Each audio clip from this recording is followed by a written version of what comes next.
Bonsoir à tous, ravi de vous retrouver sur France 24 pour votre journal de l'Afrique. Et au programme de cette édition, une journée meurtrière à Kinshasa. Au moins 3 personnes ont été tuées, une dizaine d'autres blessées dans les affrontements qui ont opposé les forces de l'ordre à des adeptes de la secte Bundu Dia Congo. Correspondance à suivre dès le début de ce journal. Combien de temps Jacob Zuma peut-il encore résister, contester, chahuter? Le président sud-africain semble avoir bien du mal à exercer la fonction. Malgré l'unité de façade au sein de son parti, l'ANC, la guerre de succession bat son plein. Et puis on vous emmènera en Tunisie. Les oranges y sont cueillies avec abondance. Plus de 600 000 tonnes ont déjà été récoltées. Leur prix est exceptionnellement bas. Une surproduction rare qui nécessite donc d'être très vite écoulée. L'assaut a été donné aux premières heures du matin. Une opération de police a été menée au domicile de Mwanda Nsemi à Kinshasa. Il est le chef de la secte mystique Bundu Dia Congo, une organisation séparatiste qui appelle à l'insurrection contre le pouvoir du président Kabila. Au moins 3 personnes ont été tuées dans ces affrontements. Thomas Nicolon est sur place pour France 24. C'est une perquisition qui a bien mal tourné à Kinshasa aujourd'hui. Plusieurs dizaines de policiers voulaient pénétrer dans le domicile de Mwanda Nsemi, un député national et également leader d'un groupe politico-religieux appelé Bundu Dia Congo, BDK. BDK est responsable depuis ces dernières semaines d'attaques dans la province du Congo central. Et c'est suite à ces attaques que la justice avait demandé des perquisitions au domicile du leader à Kinshasa. Et selon le porte-parole du gouvernement, les membres de BDK ont refusé l'accès à la police. C'est alors que des affrontements ont éclaté.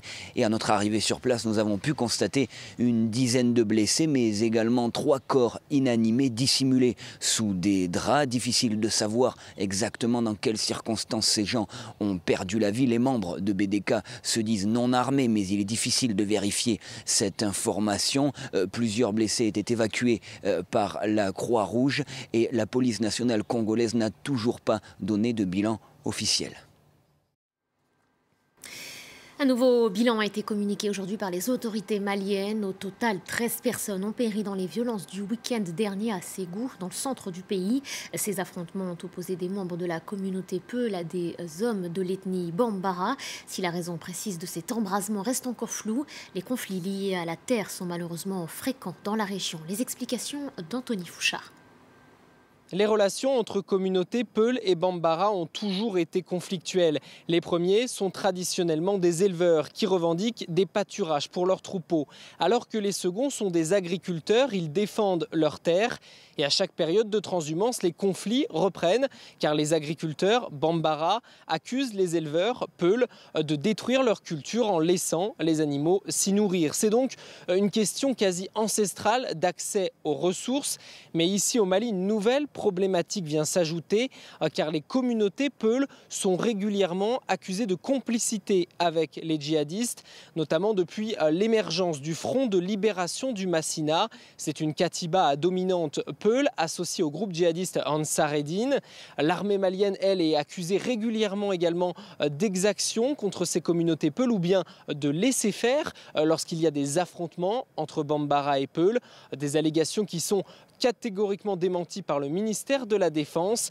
Enfin, du côté des associations de défense des droits de l'homme, on essaye d'éviter l'amalgame. Un Peul n'est pas forcément djihadiste et vice-versa.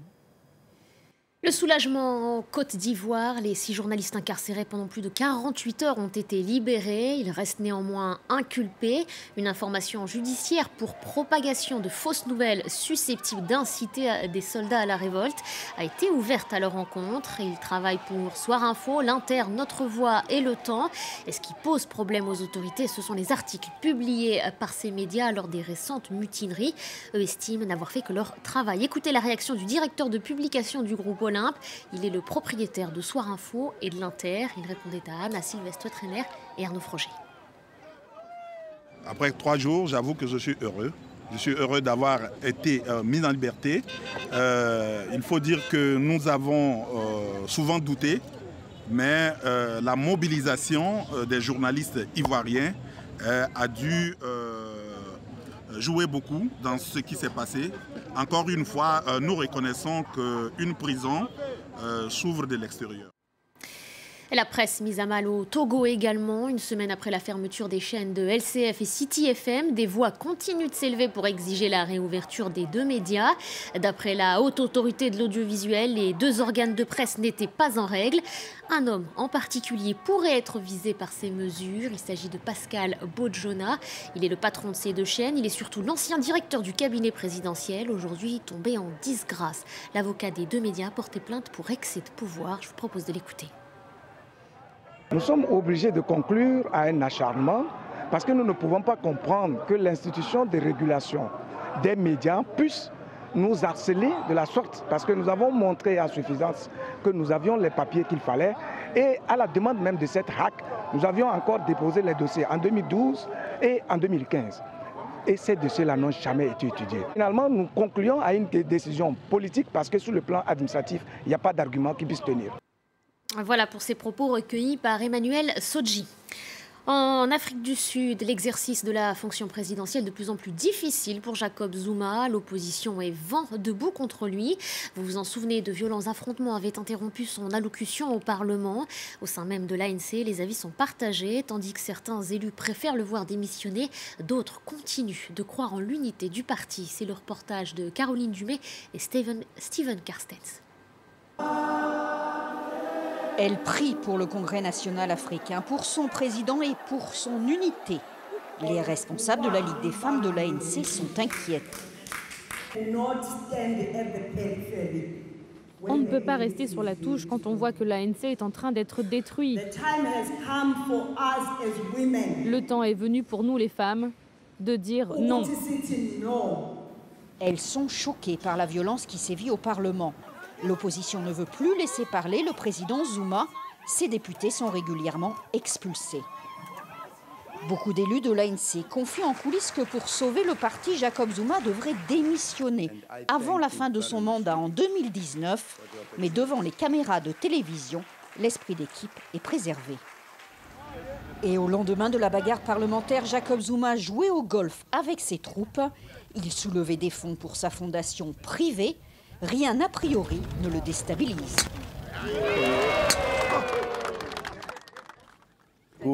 J'ai le moral, un très bon moral. La guerre de succession, pourtant, bat son plein. Soutenu par les milieux d'affaires, le vice-président Cyril Ramaphosa s'est déclaré disponible pour prendre la tête du parti. Il fera face à une candidate de poids, Dlamini Zuma, ancienne présidente de l'Union africaine et ex-femme de Jacob Zuma. Les factions qui se forment prônent des politiques différentes. Les analystes aujourd'hui ont bien du mal à lire dans la boule de cristal. L'ANC a toujours été une sorte d'église aux bases idéologiques très larges. Il y a toujours eu une tradition de gauche plutôt socialiste et une autre tradition plus à droite et plutôt nationaliste. Tous les grands leaders du parti ont réussi à jongler avec ces différentes tendances et à orienter le parti vers le centre.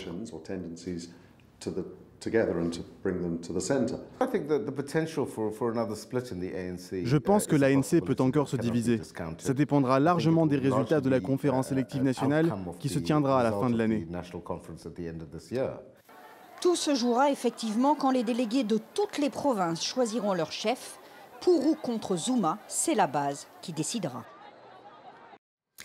Dans le reste de l'actualité, la Gambie restera membre à part entière de la Cour pénale internationale. Tel était le souhait du président Adama Barrow. Il interrompt ainsi le processus de retrait initié par son successeur Yahya Jammeh en novembre 2016. Ils espéraient atteindre l'Europe, mais leur périple s'achèvera finalement chez eux, au Niger. Quelques 200 migrants ont quitté le centre de rétention où ils étaient détenus depuis plusieurs jours pour rejoindre l'aéroport libyen de Mitiga, à l'est de Tripoli. Parmi ces passagers clandestins, une cinquantaine de femmes et 4 enfants. D'après le porte-parole du bureau anti-immigration de Tripoli, 900 candidats à l'exil devraient eux aussi être rapatriés par avion dans les prochains jours. Un vent de colère souffle sur la ville de Port Harcourt, au Nigeria. Se sentant menacés par la pollution ambiante liée à l'activité d'usines d'asphalte, les riverains ont décidé de se mobiliser. Leur mouvement semble porter ses fruits puisqu'un premier établissement a déjà fermé ses portes. Nicolas Germain. À Port Harcourt, au Nigeria, les dépôts de suie sont partout. Ces manifestants affirment que leur santé est en danger. Nous sommes nombreux à souffrir, on a du mal à respirer. L'eau que nous buvons est sale, l'eau de la douche aussi. Tu te lèves le matin et tu vois des particules noires partout. Cette situation fait qu'on est malade. Les manifestants mettent en cause cette usine d'asphalte gérée par des Chinois. Après leur défilé, les autorités locales ont fermé cette usine. L'asphalte était utilisé pour construire des routes. On peut fermer quelques usines, mais en réalité, c'est un problème qui concerne l'État fédéral. Nous devons surveiller cette situation de près. La suie se retrouve même à l'intérieur des maisons. Regarde la suie. D'après les scientifiques, la pollution par des particules comme la suie peut accroître le risque de maladies cardiaques et d'accidents vasculaires cérébraux. Si vous regardez mon appartement, les fenêtres, la cuisine, l'évier, tout est sale. Pareil quand je prends mon bain, la couleur de l'eau, les taches sur le bord, elles sont toujours noires. Beaucoup de Nigérians se plaignent que les normes environnementales ne sont pas respectées dans leur pays, notamment en raison du fléau de la corruption. Allez, direction la Tunisie à présent, prisée pour ses plages. Le pays est aussi connu pour ses oranges juteuses, sucrées et surtout généreuses en nombre. Cette année, la douceur du climat les a fait mûrir en avance. Résultat, 200 000 tonnes récoltées en plus, une surproduction record qu'il faut très vite écouler. C'est le reportage de Claire Colnet, Benjamin Pouquet et Christophe Larocca. Des camionnettes qui débordent de fruits. Maltaises, navelles, douces. Aux abords de Tunis, une profusion d'oranges à prix bradé. Une aubaine pour ses habitants. Elles sont bonnes, délicieuses, juteuses, sucrées. Donc on en profite. À 50 km de Tunis, bienvenue au Cap Bon et ses 14 000 hectares d'orangeraies. Dans les champs de Majoub Sabi, depuis 3 mois, les cueilleurs travaillent sans relâche. Là, vous voyez le produit commence à être un peu surmature, donc il faut faire vite un peu pour l'écouler. Une pluie plus abondante que d'habitude a multiplié les fruits et la douceur du climat les a fait mûrir en avance. Résultat, 20% de production en plus, et c'est la même chose, dit-il, dans les vergers voisins. Et c'est ici, au marché de gros de Tunis, que tout se joue au petit matin. Les vendeurs d'oranges font grise mine, tellement d'agrumes qu'ils sont obligés de brader les prix. C'est à combien cette affaire ? Comme d'habitude, monsieur. Pour 1 kilo, il va payer l'équivalent de 20 centimes d'euros, 2 fois moins cher que l'an dernier.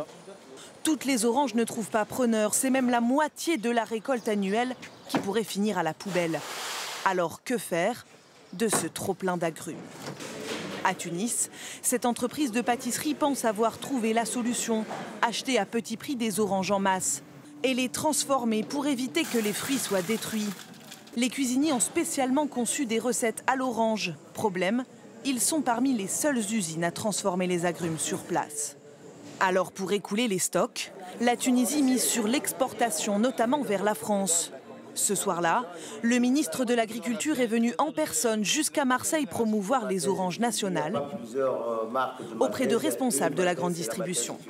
Les agrumes, c'est un produit fragile qu'il faut très rapidement lui trouver des clients pour le déguster, pour le manger. Donc c'est ce qui fait que nous sommes un peu dans l'urgence.